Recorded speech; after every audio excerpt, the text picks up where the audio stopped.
dernières 24 heures, une nouvelle polémique a éclaté entre l'Algérie et la France. Cette polémique concerne la mise à disposition par l'Algérie d'un certain nombre de biens immobiliers en Algérie au profit de l'État français, ainsi que la surface et la superficie impressionnante, un grand parc de 14 hectares qui abrite l'ensemble des installations et structures diplomatiques relevant de l'ambassade de France à Alger. La France occupe et possède des biens en Algérie, mais l'Algérie aussi occupe et possède des biens en France. Il faut savoir que nous avons aussi une ambassade à Paris, qui est située dans un quartier très stratégique, et que nous avons aussi 20 consulats algériens en France. L'État algérien et plusieurs sociétés publiques et étatiques algériennes possèdent des biens. L'Algérie possède directement 46 biens immobiliers en France. Il y a même des châteaux. L'Algérie possède un très beau château, un prestigieux château. Et c'est un château de 317 hectares. 317 hectares, c'est le domaine de Julan. Est-ce que l'Algérie ne risque pas des représailles et des sanctions de la part des autorités françaises qui pourraient aussi s'intéresser à la situation des biens immobiliers appartenant à l'État algérien en France? Ou que la France pourrait exiger des taxes, des impôts, des loyers, des charges supplémentaires, ou qu'elle pourrait même lancer des enquêtes judiciaires sur la manière dont ces biens sont gérés, sont exploités. Ces dernières 24 heures, une nouvelle polémique a éclaté entre l'Algérie et la France. Cette polémique concerne la mise à disposition par l'Algérie d'un certain nombre de biens immobiliers en Algérie au profit de l'État français. Une mise à disposition au profit de l'État français d'un certain nombre de biens immobiliers, dont des biens immobiliers extrêmement luxueux, comme la résidence, la Villa des Oliviers, qui est la résidence officielle de l'ambassadeur de France à Alger, ainsi que la surface et la superficie impressionnante, un grand parc de 14 hectares au cœur de Hedra, le quartier résidentiel le plus stratégique de la capitale Alger, le plus luxueux, le plus résident, le plus prestigieux, à savoir ce parc qui abrite aujourd'hui 14 hectares, entre 14 et 15 hectares, 14 hectares plus exactement, qui abrite l'ensemble des installations, des structures diplomatiques relevant de l'ambassade de France à Alger.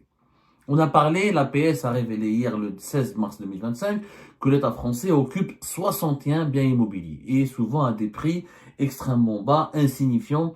Et dans certains biens, d'ailleurs pour certains biens, la France paye des loyers elle paye des loyers ou des charges qui pourraient même pas être l'équivalent d'une chambre de bonne à Paris. Comme disait l'APS dans sa dépêche, à juste titre, ce qui est vrai, l'État français, pour la résidence par exemple de la Villa des Oliviers, elle paye un loyer symbolique, et pour l'ambassade de France à Hedra, aussi les loyers on les connaît pas, on n'a pas les chiffres, on est en train de faire une enquête, mais ils seraient en tout cas selon nos sources extrêmement bas par rapport à la valeur réelle de ces biens et de ces assiettes foncières. Ceci dit, le pouvoir algérien, l'APS, omet de dire que l'Algérie aussi possède des biens. La France occupe et possède des biens en Algérie, mais l'Algérie aussi occupe et possède des biens en France. Il faut savoir que nous avons aussi une ambassade à Paris, qui est située dans un quartier très stratégique, et que nous avons aussi 20 consulats algériens en France. 20 consulats. Alors, on ne connaît pas la situation réelle des charges et des salaires de l'ambassade d'Algérie à Paris, qui est normalement rue Lisbonne, c'est quand même pas n'importe quoi. Rue Lisbonne dans le 8e arrondissement, c'est l'un des quartiers les plus chics, les plus chers de Paris. Est-ce que les autorités françaises font payer à l'Algérie un loyer cher? Est-ce que l'Algérie est les propriétaires de ces murs? Non, pas. Non, on en parlera plus tard de ce sujet-là. Mais au-delà des installations diplomatiques et des locaux consulaires, l'Algérie, l'État algérien et plusieurs sociétés publiques et étatiques algériennes possèdent des biens. L'Algérie, à travers l'État, en tant qu'État, ou à travers des sociétés publiques comme la Sonalgaz, ou des associations comme l'Amicale des Algériens, ou des organismes publics comme la Caisse nationale de l'assurance sociale, l'Algérie possède directement 46 biens immobiliers en France. Le chiffre a été arrêté en mars 2021 quand l'ancien ambassadeur d'Algérie à Paris, M. Antar Daoud, a fait une interview dans laquelle il confirme qu'au mois de mars 2021, il avait remis lui-même au président de la République, donc Abdelmajid Tebboune, l'actuel président, un dossier sur la situation de tous les biens immobiliers de l'Algérie en France. Et lui, il a parlé de un patrimoine qui totalise 46 propriétés. Et pas n'importe laquelle. C'est pas des propriétés, il y a même des châteaux. L'Algérie possède un très beau château, un prestigieux château, qui était malheureusement mal entretenu et abandonné, mais qui vaut beaucoup, qui vaut énormément d'argent.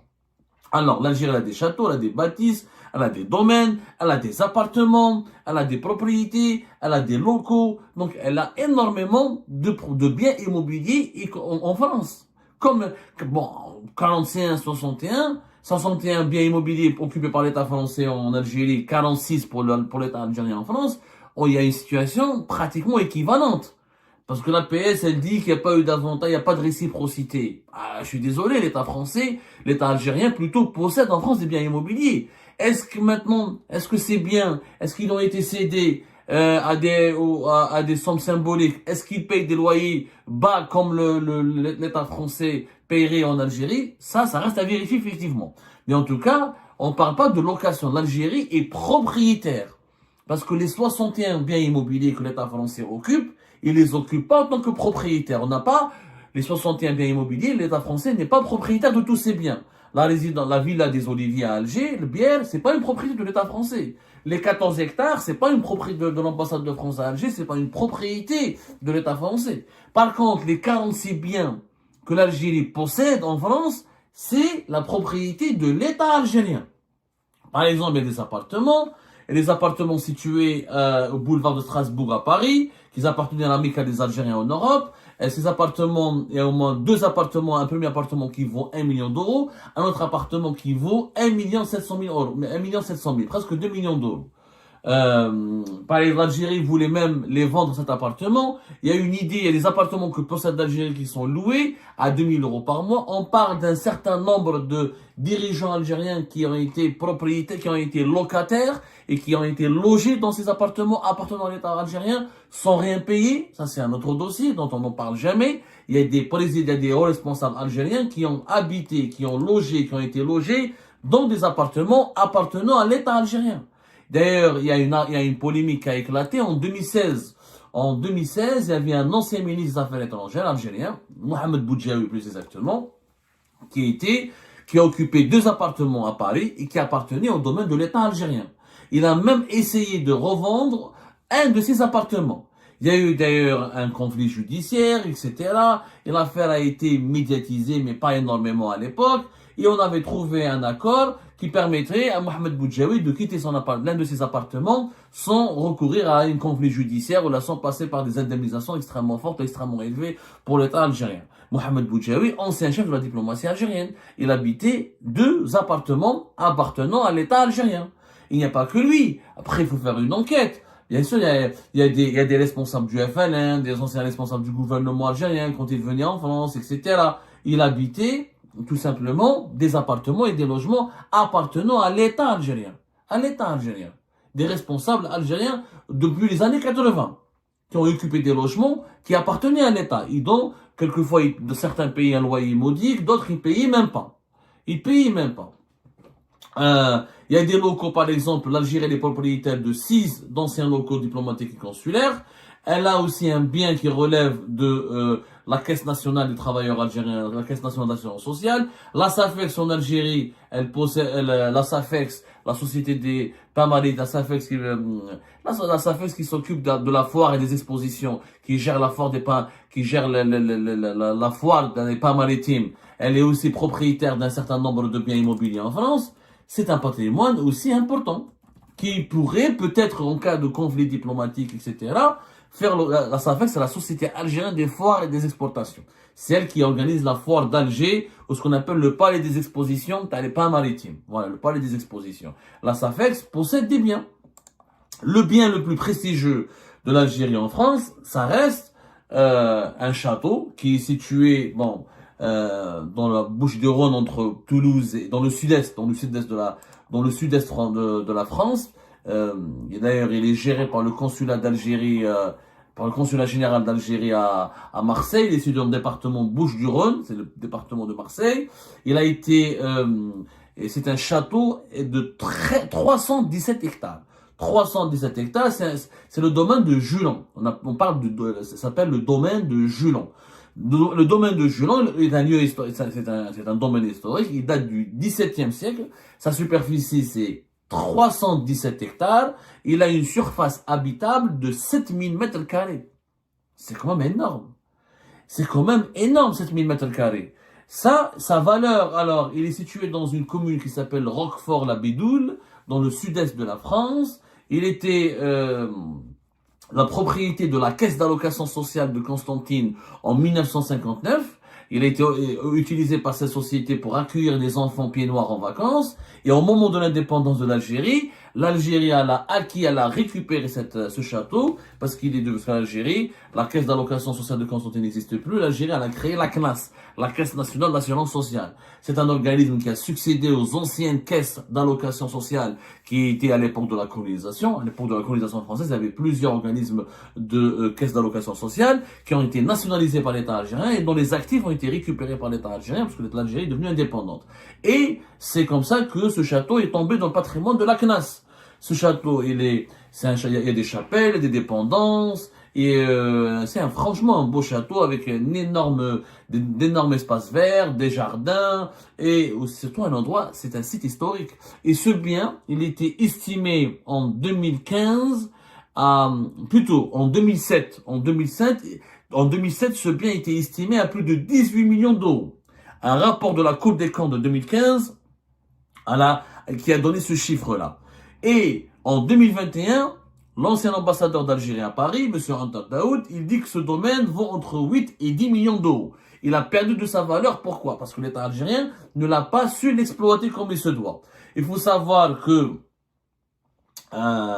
ce château il a été détourné à maintes reprises. Il y a eu des personnes parce qu'il était vide, l'Algérie ne l'a pas exploité. Donc des personnes se sont appropriées les lieux, ils l'ont utilisé comme ils ont utilisé les dépendances pour louer des logements de façon totalement illégale. Il a été squatté par des squatteurs, il a été utilisé ces espaces de vie ont été instrumentalisés, ils ont été utilisés par certains commerçants, par certains opérateurs, par des Françaises et des Français. Il a été squatté. On a utilisé un certain nombre de ces espaces habitables pour loger des familles entières il